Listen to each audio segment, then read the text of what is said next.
روحان کو غصہ تو بہت زیادہ آتا ہے۔ اب جیسے ہی گھر آتا ہے تو نازو الٹا اس پر ہی چیخنا شروع کر دیتا ہے اور کہتا ہے کہ آخر تمہیں کیا لگتا ہے کہ تمہاری ماں یہ سب کچھ کر کے کیا ثابت کرنا چاہتی تھی؟ یہاں پر اب کہتی ہے کہ دیکھو روحان، جتنی انسلٹ تم نے آج میری امی کی ہے میں نے کبھی سوچا بھی نہیں تھا۔ روحان یہ بات سن کر کہتا ہے تمہاری ماں نے تمہیں یہ بات تو بتا دی، لیکن کیا تمہاری ماں نے تمہیں یہ بات نہیں بتائی کہ آخر انہوں نے جو کچھ بھی بولا تھا؟ یہ بات سن کر اسے کافی زیادہ حیرت ہوتی ہے روحان کا ایک بدلا ہوا انداز دیکھ کر، اور کہتی ہے کہ روحان میں کبھی سوچ بھی نہیں سکتی تھی کہ تم میرے ساتھ اس طرح سے بات بھی کر سکتے ہو۔ روحان یہ بات سن کر کہتا ہے کہ شکر کرو میں ابھی صرف بات کر رہا ہوں، ورنہ جس طرح بارات کا ویلکم تمہاری ماں نے کیا تھا میں تو کبھی اس بات کو بول نہیں سکتا، میں نے کبھی سوچا بھی نہیں تھا کہ تمہاری ماں ہمارا ویلکم اس طرح سے کرے گی۔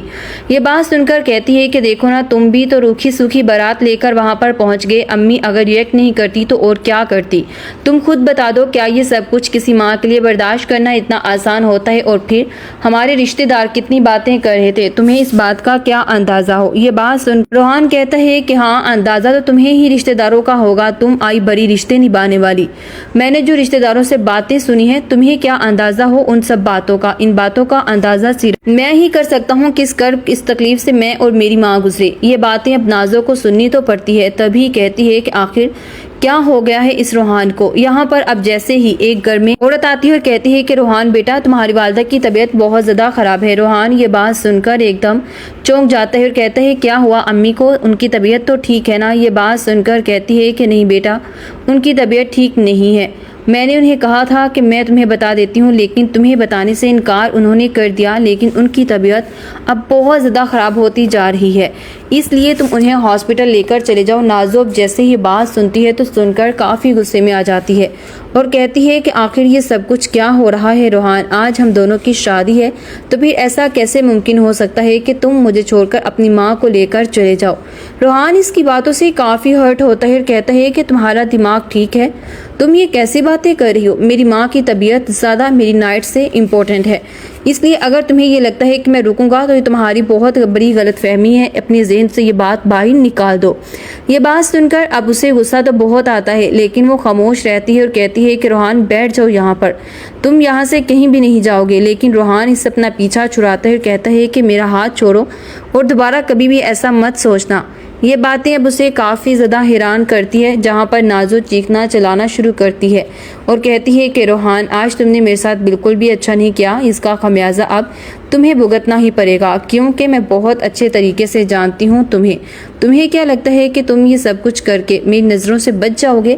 تمہارے لیے میرے دل میں کتنی نفرت پیدا ہو گئی ہے، تمہیں تو اس بات کا اندازہ بھی نہیں ہوگا۔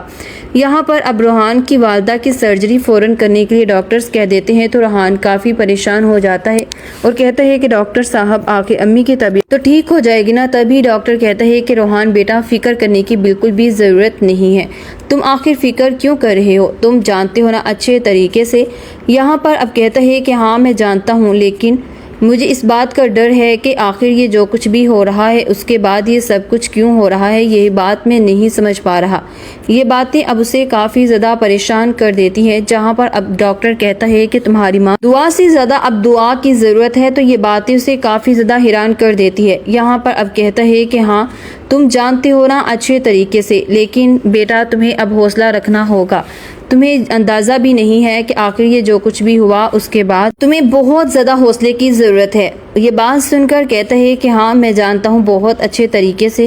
یہ بات سن کر کہتا ہے کہ بیٹا پھر تم جلدی سے بلڈ ارینج کرو۔ یہاں پر اب روحان سوچتے ہیں کہ مجھے کیا یہ بات بتا دینی چاہیے ابریش کو۔ یہاں پر کہتے ہیں کہ میں اگر بعد میں ابریش کو بتاؤں گا تو اسے بہت برا لگے گا، اس لیے بہتر یہ ہے کہ میں ابریش کو یہ سب کچھ بتا دوں۔ لیکن پھر وہ رک جاتا ہے کہ اگر میں نے ابریش کو یہ سب کچھ بتا دیا تو ابریش دل پر یہ بات لے گی، اور میں ایسا بالکل بھی نہیں چاہتا، ابریش کو میں بلا وجہ ابھی تنگ نہیں کرنا چاہتا۔ لیکن یہاں پر ابریش کا دل بہت پریشان بھی ہوتا ہے اور سوچتی ہے کہ نہ جانے امی ہر چیز کو کس طرح ہینڈل کر رہی ہوگی۔ راہیم یہ بات سن کر کہتا ہے کہ دیکھو میں جانتا ہوں ہم دونوں کی شادی وٹے سٹے پر ہوئی ہے، لیکن تمہیں بہت ساری باتیں اس گھر میں برداشت کرنی پڑیں گی، یہ بات سن کر کہتی ہے کہ راہیم میں آپ کے ساتھ رہنے کے لیے ہر چیز برداشت کروں گی، لیکن دوسری طرف اب مریم جو کہ اس کے لیے بھی بہت خوش ہوتی ہے یہی سوچ کر کہ ابریش ایک بہت اچھی اور سمجھدار لڑکی اور میں جانتی ہوں بہت اچھے طریقے سے کہ ابریش اس گھر میں کوئی فساد نہیں کرے گی۔ سندس بھی اچھی ہے لیکن سندس غصے کی بہت زیادہ تیز ہے، میں جانتی ہوں کہ سندس کبھی بھی یہ بات برداشت نہیں کرتی۔ جتنی انسلٹ تم نے آج میری امی کی ہے میں نے کبھی سوچا بھی نہیں تھا۔ روحان یہ بات سن کر کہتا ہے تمہاری ماں نے تمہیں یہ بات تو بتا دی، لیکن کیا تمہاری ماں نے تمہیں یہ بات نہیں بتائی کہ آخر انہوں نے جو کچھ بھی بولا تھا؟ یہ بات سن کر اسے کافی زیادہ حیرت ہوتی ہے روحان کا ایک بدلا ہوا انداز دیکھ کر، اور کہتی ہے کہ روحان میں کبھی سوچ بھی نہیں سکتی تھی کہ تم میرے ساتھ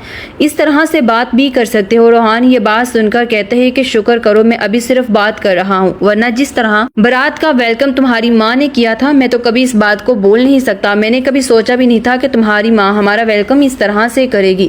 یہ بات سن کر کہتی ہے کہ دیکھو نا تم بھی تو روکھی سوکھی بارات لے کر وہاں پر پہنچ گئے، امی اگر ریئیکٹ نہیں کرتی تو اور کیا کرتی؟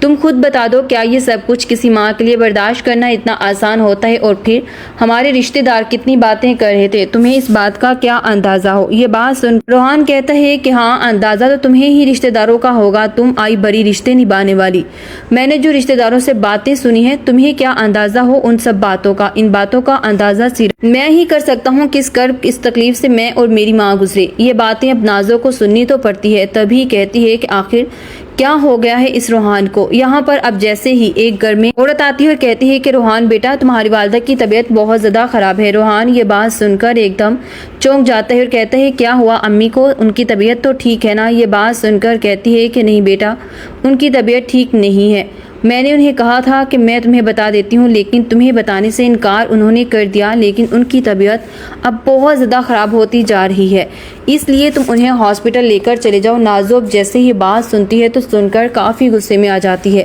اور کہتی ہے کہ آخر یہ سب کچھ کیا ہو رہا ہے روحان؟ آج ہم دونوں کی شادی ہے تو پھر ایسا کیسے ممکن ہو سکتا ہے کہ تم مجھے چھوڑ کر اپنی ماں کو لے کر چلے جاؤ؟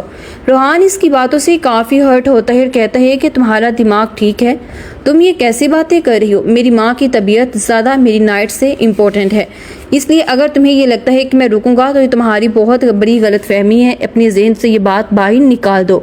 یہ بات سن کر اب اسے غصہ تو بہت آتا ہے لیکن وہ خاموش رہتی ہے اور کہتی ہے کہ روحان بیٹھ جاؤ یہاں پر، تم یہاں سے کہیں بھی نہیں جاؤ گے۔ لیکن روحان اس سے اپنا پیچھا چھڑاتا ہے اور کہتا ہے کہ میرا ہاتھ چھوڑو اور دوبارہ کبھی بھی ایسا مت سوچنا۔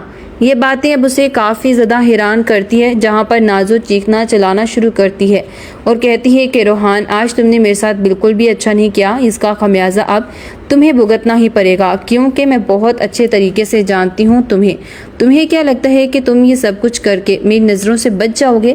تمہارے لیے میرے دل میں کتنی نفرت پیدا ہو گئی ہے، تمہیں تو اس بات کا اندازہ بھی نہیں ہوگا۔ یہاں پر اب روحان کی والدہ کی سرجری فوراً کرنے کے لیے ڈاکٹرز کہہ دیتے ہیں تو روحان کافی پریشان ہو جاتا ہے اور کہتا ہے کہ ڈاکٹر صاحب آخر امی کی طبیعت تو ٹھیک ہو جائے گی نا؟ تبھی ڈاکٹر کہتا ہے کہ روحان بیٹا فکر کرنے کی بالکل بھی ضرورت نہیں ہے، تم آخر فکر کیوں کر رہے ہو؟ تم جانتے ہو نا اچھے طریقے سے۔ یہاں پر اب کہتا ہے کہ ہاں میں جانتا ہوں لیکن مجھے اس بات کا ڈر ہے کہ آخر یہ جو کچھ بھی ہو رہا ہے اس کے بعد یہ سب کچھ کیوں ہو رہا ہے، یہ بات میں نہیں سمجھ پا رہا۔ یہ باتیں اب اسے کافی زیادہ پریشان کر دیتی ہیں، جہاں پر اب ڈاکٹر کہتا ہے کہ تمہاری ماں دعا سے زیادہ اب دعا کی ضرورت ہے، تو یہ باتیں اسے کافی زیادہ حیران کر دیتی ہے۔ یہاں پر اب کہتا ہے کہ ہاں تم جانتے ہو نا اچھے طریقے سے، لیکن بیٹا تمہیں اب حوصلہ رکھنا ہوگا، تمہیں اندازہ بھی نہیں ہے کہ آخر یہ جو کچھ بھی ہوا اس کے بعد تمہیں بہت زیادہ حوصلے کی ضرورت ہے۔ یہ بات سن کر کہتا ہے کہ ہاں میں جانتا ہوں بہت اچھے طریقے سے۔ یہ بات سن کر کہتا ہے کہ بیٹا پھر تم جلدی سے بلڈ ارینج کرو۔ یہاں پر اب روحان سوچتے ہیں کہ مجھے کیا یہ بات بتا دینی چاہیے ابریش کو؟ یہاں پر کہتے ہیں کہ میں اگر بعد میں ابریش کو بتاؤں گا تو اسے بہت برا لگے گا، اس لیے بہتر یہ ہے کہ میں ابریش کو یہ سب کچھ بتا دوں۔ لیکن پھر وہ رک جاتا ہے کہ اگر میں نے ابریش کو یہ سب کچھ بتا دیا تو ابریش دل پر یہ بات لے گی اور میں ایسا بالکل بھی نہیں چاہتا، ابریش کو میں بلا وجہ ابھی تنگ نہیں کرنا چاہتا۔ لیکن یہاں پر ابریش کا دل بہت پریشان بھی ہوتا ہے اور سوچتی ہے کہ نہ جانے امی ہر چیز کو کس طرح ہینڈل کر رہی ہوگی۔ راہیم یہ بات سن کر کہتا ہے کہ دیکھو میں جانتا ہوں ہم دونوں کی شادی وٹے سٹے پر ہوئی ہے، لیکن تمہیں بہت ساری بات باتیں اس گھر میں برداشت کرنی پڑیں گی۔ یہ بات سن کر کہتی ہے کہ راہیم میں آپ کے ساتھ رہنے کے لیے ہر چیز برداشت کروں گی، لیکن دوسری طرف اب مریم جو کہ اس کے لیے بھی بہت خوش ہوتی ہے یہی سوچ کر کہ ابریش ایک بہت اچھی اور سمجھدار لڑکی اور میں جانتی ہوں بہت اچھے طریقے سے کہ ابریش اس گھر میں کوئی فساد نہیں کرے گی۔ سندس بھی اچھی ہے لیکن سندس غصے کی بہت زیادہ تیز ہے، میں جانتی ہوں کہ سندس کبھی بھی یہ بات برداشت نہیں کرتی۔